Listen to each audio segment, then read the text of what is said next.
ఉత్తరప్రదేశ్ ముఖ్యమంత్రి ఒక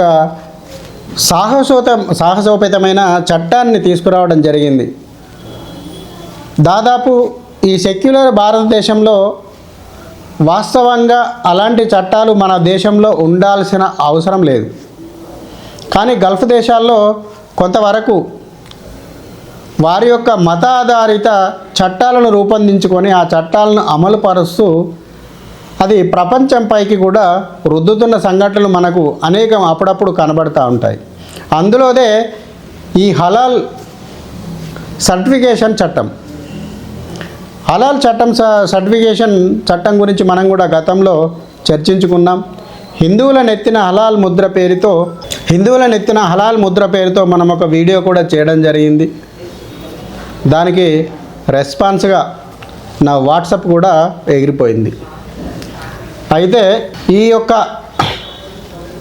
చట్టం ఆధారం చేసుకొని అంటే మన దేశంలో హలాల్ నిషేధితం అంటూ ప్రత్యేకంగా లేనప్పటికీ కూడా లోపాయికారిగా అంటే ప్రభుత్వ సంబంధించిన అనుమతులు కానీ హలాల్పై ప్రత్యేకమైన సర్టిఫికేషన్ విధానం కానీ మన భారతదేశం అవలంబించకున్నప్పటికీ కూడా కొన్ని సంస్థలు హలాల్ సర్టిఫికేషన్ పేరుతో మన దేశంలో హలాల్ ఫుడ్స్ అందించడం జరుగుతూ ఉంది. దీనిలో హలాల్ సర్టిఫికేషన్లో ఏ సంస్థనైతే నాకు సర్టిఫికేషన్ కావాలని కోరుతుందో ఆ హలాల్ సర్టిఫికేషన్ కోరే సంస్థలో ప్రధానంగా హలాల్ అంటే ఇస్లామిక్ సంబంధించిన మతాచారాల ప్రకారంగా ఆ ఆహారం తయారు చేయబడి ఉండాలి.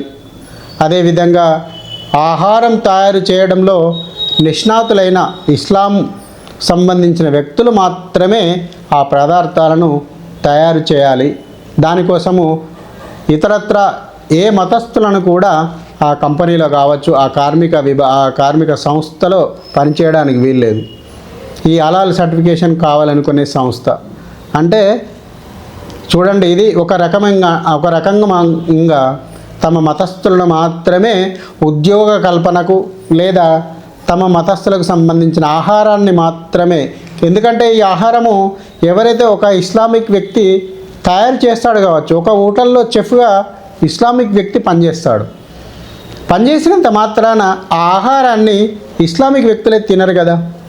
దాదాపు ఇప్పుడు మన భారతదేశాన్ని చూసుకుంటే అధికారికంగా దాదాపు 12% జనాభా ముస్లింలు ఉన్నారు. అనధికారికంగా 18% వరకు ఉండొచ్చు అనేది ఒక వాదన మరొక వైపు ఉన్నప్పటికీ కూడా అధికారికంగా వాళ్ళు 12% వరకు మాత్రమే మనకు కనబడతా ఉన్నారు.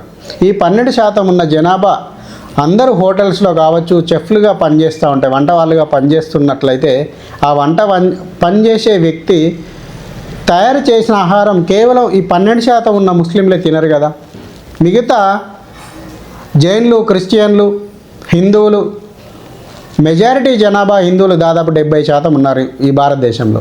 ఈ 70% జనాభా కూడా ఈ యొక్క హలాల్ విశ్వాసాలతో తయారు చేసిన ఆహార పదార్థాలను తినవలసింది. ఇక్కడ ఈ ఇస్లామిక్ వ్యక్తి తయారు చేసిన సర్టిఫికేషన్ ద్వారా వచ్చిన వస్తువును ఆహారాన్ని ఖచ్చితంగా తినవలసిందే, తప్పదు. అంటే అలాంటి బలవంతపు రుద్దుడును ఈ హలాల్ సర్టిఫికేషను కల్పిస్తుంది. అంటే అది ఇప్పుడు దాదాపుగా గల్ఫ్ దేశాల్లో 98% వరకు కూడా ముస్లిమ్స్ ఉంటారు. అక్కడ వాళ్ళకి ఇష్టము, ఎందుకంటే అందరూ ముస్లిమ్సే కాబట్టి వాళ్ళ మతాచారాల ప్రకారంగా ఆహార పదార్థాలు తయారు చేసుకోవచ్చు, తినొచ్చు. ఎందుకంటే వాళ్ళ విశ్వాసాలు, వాళ్ళ మైండ్ సెట్ కూడా ఆ రకమైన ఆలోచనలే కలిగి ఉంటుంది కాబట్టి దాన్ని యాక్సెప్ట్ చేస్తారు. కానీ ఇస్లామిక్ సంబంధించిన మతాచారాలను ఇతర మతస్థులు ఎందుకు యాక్సెప్ట్ చేస్తారు? వీళ్ళు వ్యతిరేక భావనతో చూస్తారు, లేదంటే ఇంకో రకంగా కూడా ఆలోచించడం జరుగుతూ ఉంది. అటువంటి సందర్భంలో ఈ హలాల్ సర్టిఫికేషన్ ద్వారా వచ్చిన ఆహార పదార్థాలు ఖచ్చితంగా హిందువు లేదా క్రిస్టియన్, బుద్ధు, జైన్ ప్రతి ఒక్కరు కూడా తినాల్సిన అవసరం అక్కడ ఏర్పడుతుంది. దీన్ని దృష్టిలో ఉంచుకొని మహారాష్ట్ర ప్రభుత్వం గతంలోనే హలాల్ సర్టిఫికేషన్ను ప్రధానంగా మొట్టమొదటిసారి మన దేశంలో మహారాష్ట్ర ప్రభుత్వం నిషేధించింది. ఇప్పుడు రెండవ దఫాలో యూపీ, ఉత్తరప్రదేశ్లో కూడా ఈ హలాల్ సర్టిఫికేషన్ విధానాన్ని రద్దు చేసింది. అంటే యూపీలో హలాల్ సర్టిఫికేషన్ సంబంధించిన వస్తువులు ఏవి కూడా అమ్మకూడదు అనేది ఒక నిషేధం. ఇప్పుడు మీరు హలాల్ సర్టిఫికేషన్ వస్తువు మాకు ఎక్కడ బహిరంగంగా కనబడతలేదు, మన డీమార్ట్లోనో లేకపోతే స్పెన్సర్స్లోనో మాకు కనబడడం లేదు అని కనుక మీరు అనుకున్నట్లయితే మీరు జొమాటో లేదా స్విగ్గీలో ఏదైనా మాంసాహారపు ఆహారాన్ని మీరు ఆర్డర్ పెట్టండి. కంపల్సరీ 100కి 100% మీకు హలాల్ సర్టిఫికేషన్ అనే ముద్ర ఉన్న ఆహార పదార్థాన్ని మాత్రమే మీకు ఆ యొక్క స్విగ్గీ జొమాటో సప్లై చేస్తున్నాడు.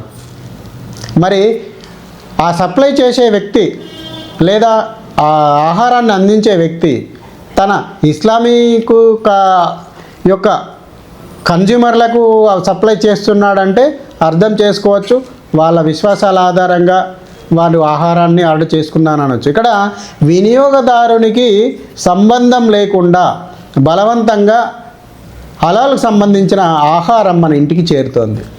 మీరు ఇప్పుడు స్విగ్గీలోనో జొమాటోలోనో లేదంటే ఏ ఆహారంకు సంబంధించిన యాప్లోనో మీరు మాంసాహారపు సంబంధించిన చికెన్, మటన్ లేదా సంబంధించిన నాన్ వెజ్కి సంబంధించిన ఏ వంటకాన్ని కావచ్చు, ప్రాసెస్డ్ చేయబడిన లేదా ప్రాసెస్ చేయబడని నాన్ వెజ్ని మీరు ఏది ఆర్డర్ పెట్టుకున్నప్పటికీ కూడా అది హలాల్ సర్టిఫికేషన్తో కూడిన ఆహారం మాత్రమే ఇప్పుడు మీకు మార్కెట్లో. కనీసం అది యూపీలోనే కాదు, మన హైదరాబాద్లో కూడా జరుగుతూ ఉంది. దాదాపు ఈ హలాల్ సర్టిఫికేషన్ కోసం దేశవ్యాప్తంగా 20 ఏజెన్సీలు పనిచేస్తూ ఉన్నాయి. అందులో దాదాపు ఒక 6 ఏజెన్సీలు హైదరాబాద్ కేంద్రంగా పనిచేస్తూ ఉన్నాయి. వీళ్ళు ఈ హలాల్ సర్టిఫికేట్ ఉంటే తప్ప ఆహారాన్ని మార్కెట్లోకి అనుమతించరు. అటువంటి విధానాలను ఈ హలాల్ సర్టిఫికేట్ కల్పిస్తూ ఉంది. అదేవిధంగా ఈ హలాల్ సర్టిఫికేట్కు సంబంధించి ప్రభుత్వానికి జారీ చేయడానికి ప్రభుత్వానికి ఎలాంటి నోటీసు కానీ ముందస్తు సమాచారం కానీ రిజిస్టర్ కానీ చేసుకోవాల్సిన అవసరం లేదు. ఎవరైనా ముస్లిం మతాచారాల ప్రకారంగా ఒక సంస్థను ఒక షాప్ లాగా ఏర్పాటు చేసుకొని నేను హలాల్ సర్టిఫికేట్ ఇచ్చేస్తాను అని దుకాణం తెరిచేసి హలాల్ సర్టిఫికేట్ ఏజెన్సీని ప్రారంభం చేసుకోవచ్చు. దానికి సంబంధించిన నిధులను కూడా ఫీజులను కూడా ప్రభుత్వానికి లెక్కలు చెప్పాల్సిన అవసరం లేదు. ఆ నిధులు ఎవరు వాడుతున్నారు, ఎక్కడికి వెళ్తున్నాయి కూడా ప్రభుత్వానికి లెక్కలు చెప్పాల్సిన అవసరం లేదు. ఇన్కమ్ ట్యాక్స్ కూడా చూపించాల్సిన అవసరం లేదు. అంటే అలాంటి వ్యవస్థ మన దేశంలో కొన్ని వర్గాలకు ప్రత్యేకంగా ఉంది. అది మన రాజ్యాంగము కల్పించిన ప్రత్యేకమైన హక్కుగా కూడా మనం మాట్లాడుకోవచ్చు. కానీ ఈ హక్కును కొంత ఇప్పుడు చూస్తున్నాం కదా, మనం మాట్లాడుకున్నట్లుగా కొంత దుర్వినియోగం అవుతూ ఇతర వర్గాలకు, మనసొప్పని వర్గాలకు నష్టదాయకంగా మారుతోంది అనే ఉద్దేశంతో యోగి ప్రభుత్వం ఒక బృహత్తరమైన ఈ యొక్క చట్టాన్ని, జీవోను తీసుకువచ్చి పూర్తిగా యూపీలో నిషేధించింది. వాస్తవంగా అది ఎవరి విశ్వాసాలకు అనుగుణంగా వారు ఆహారాన్ని తీసుకుంటే ఎవ్వరికి ఎలాంటి ఇబ్బంది ఉండదు. కానీ బలవంతంగా రుద్దడం అనేది ఎవరికైనా ఇబ్బందికరమైన అంశమే. అదేవిధంగా ఈ హలాల్ యొక్క సర్టిఫికేషన్ చట్టాన్ని అసలు ఆ విధానాన్నే భారతదేశం మొత్తంలో కూడా నిషేధించాలని చెప్పేసి మనము డిమాండ్ చేద్దాం.